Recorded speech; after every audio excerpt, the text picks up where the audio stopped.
고발당한 정경심 1심 재판부. 자, 1심에서 4년형을 선고받은 조국 전 장관의 부인이죠. 정경심 교수 재판에 대해서 후폭풍이 계속되고 있습니다. 이상은 기자. 그런데 네. 이 재판부가 검찰에 고발당하는 일까지 벌어졌다고요?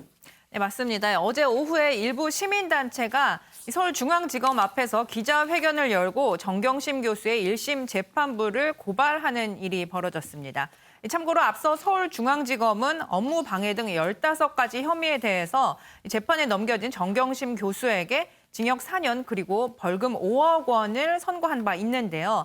이들 이 시민단체는 이 재판부를 직권남용 그리고 직무유기 혐의로 고발을 했습니다. 이들 단체는 정 교수의 1심 판결을 두고 검찰 측에만 유리한 재판 진행과 판결을 했다, 이렇게 주장을 하고 있는데요. 그러면서 헌법은 물론 무죄 추정의 원칙, 무기 대등의 원칙, 또 과잉 금지의 원칙 등 형사 재판의 대원칙을 부정한 편파적 판결이다, 이렇게 주장을 하고 있습니다.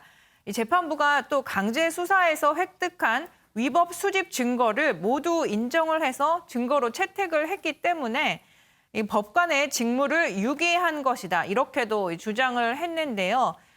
또 형사 재판의 대원칙을 부정한 편파 재판이자 판결이다. 시민단체는 이렇게 주장을 하고 있는 상황입니다.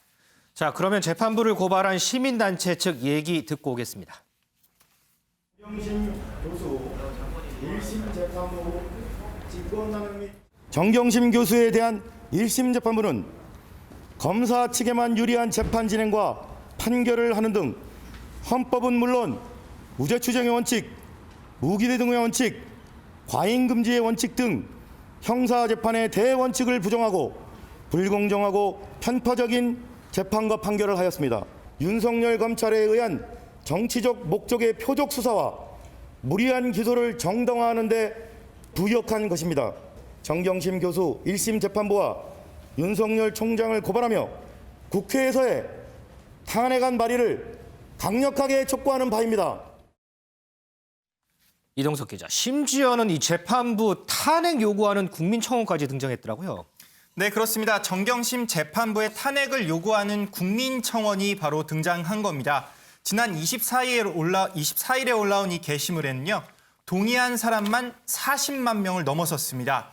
이렇게 굉장히 열성 지지를 받고 있는 건데요. 그러면서 재판부 3인에 대한 탄핵 소추안 발의를 즉각 요청한다고 이렇게 내용도 포함됐습니다. 합당하지 않은 판결이라고 주장한 청원인들은요, 재판장의 과거 판결까지 언급하며 원색적으로 비난하는 모양새인데요. 이뿐만이 아닙니다. 정경심 교수의 딸 입학을 취소해달라는 청원도 현재 등장한 상태인데요. 부산대 의전원과 고려대 입학을 취소해달라는 청원은 오늘 오전 10시 기준으로 해서 9천 명을 넘어선 상태입니다.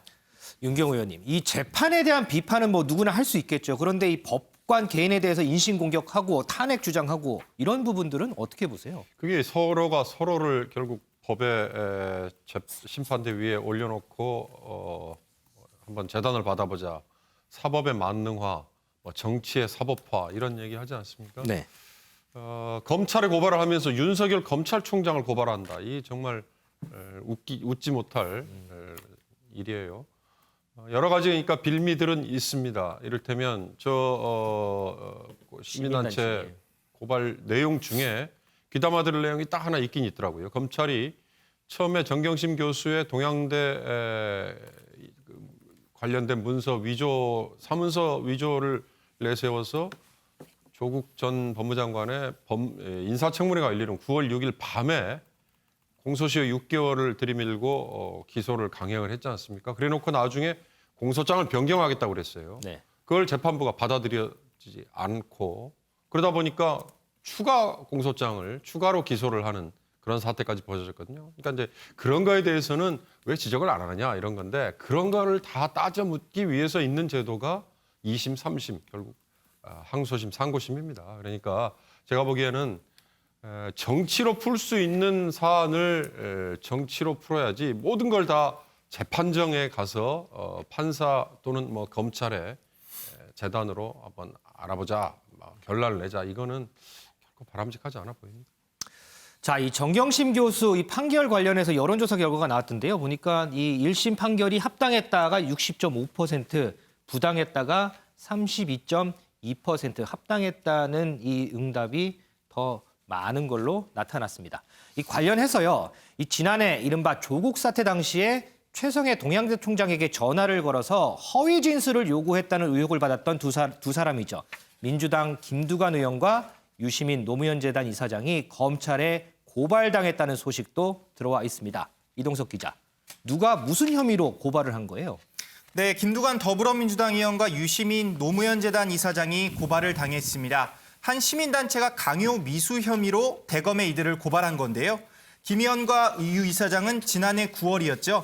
최성해 전 동양대 총장에게 전화를 걸어 정경심 교수의 요구대로 해달라, 이런 취지를 허위 진술을 요구했다는 의혹에 휩싸인 바 있습니다.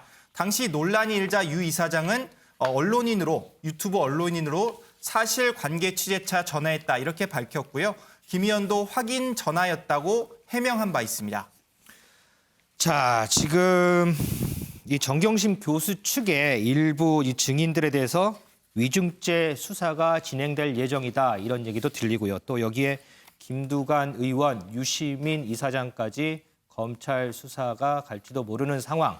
자, 앞으로 어떻게 진행될지 좀 지켜봐야 할 것 같습니다.